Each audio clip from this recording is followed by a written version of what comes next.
अस्सलामुअलैकुम। और सब भाई खैरियत से हैं? माशाल्लाह माशाल्लाह। अल्लाह तंदरुस्ती दे।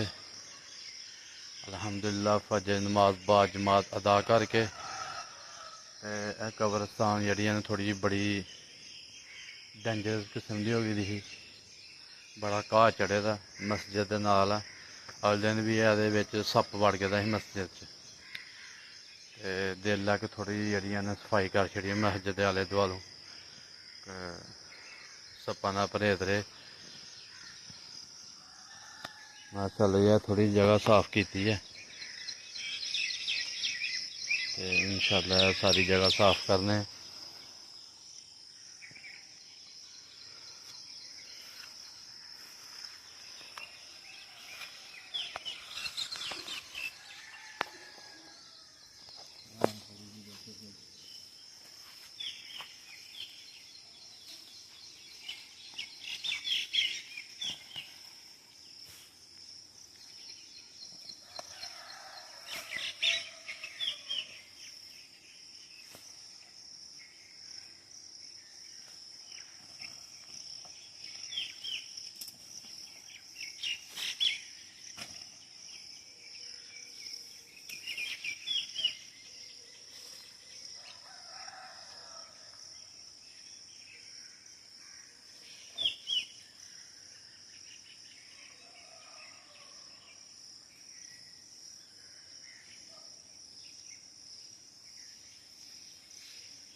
बदल गया भूल गए।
काला यार सत्त ही बढ़ गया था अंदर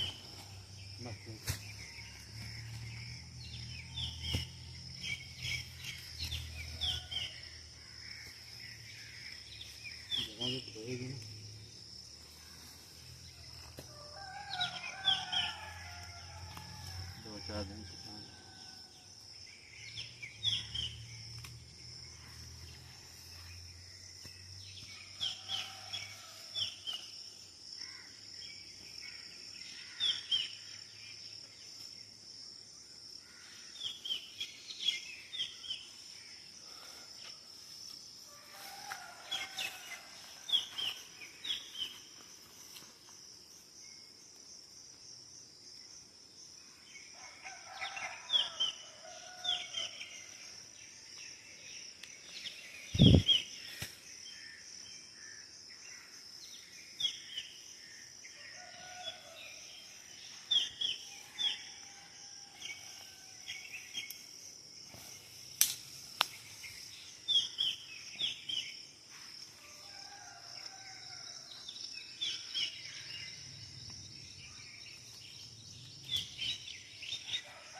परली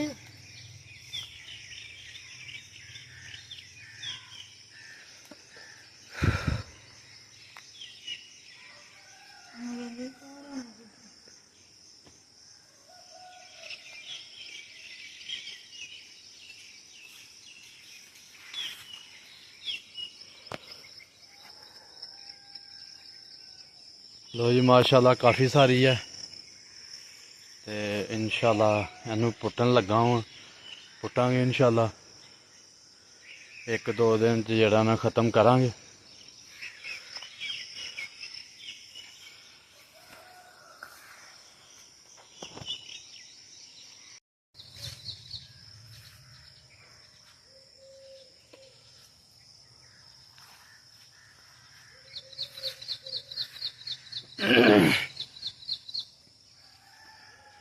लो जी है थोड़ी जगह रही है माशाल्लाह कितनी प्यारी लगती पई है पुट्टी है 4-5 ढेरियां पुट्टियां पर गर्मी बहुत ज़्यादा है ना है कि पुटदे बंदा बेहोश हो जाए।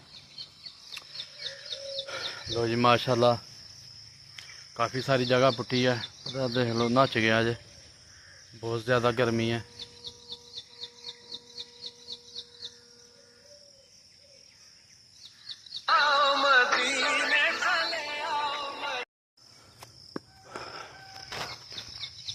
लो जी माशाल्लाह देख लो गर्मी इन्नी गै जिन्ना कुछ हिसाब ही नहीं अक्खां भी नहीं खुलदियां पियां सारे कपड़े जेह्ड़े न नच गए न। हूँ घर जाके बदली करके फिर दुकान खोलांगे अक्खां भी पसीना जेह्ड़ा न बगन डै पे क्योंकि सफाई तद करन डया है नहीं कि वीडियो बनाने वास्ते सफाई करना पे नहीं ईमानदारी की गल वो कोई टेंशन नहीं अल्हम्दुलिल्लाह वीडियो चलती पई है अल्लाह दे फजल करम नाल। जेह्ड़ा न अगले दिन यकीन करो सप्प मस्जिद च वड़ गेदा ही इशा दी नमाज पढ़न आया तो मस्जिद च सप्प वड़ गेदा ही तो मैं थोड़ी मस्जिद नाल सफाई करने इंशाल्लाह रोज़ थोड़ी करांगा सफाई बिल्कुल मस्जिद दे अग्गे जेह्ड़ी कब्रस्तान है साफ सुथरी हो जाएगी। लो जी शुक्रिया साड़ी वीडियो लाइक करो शेयर करो सब्सक्राइब करो और दस्यो कि मैं अच्छा काम किया या बुरा काम किया। अल्लाह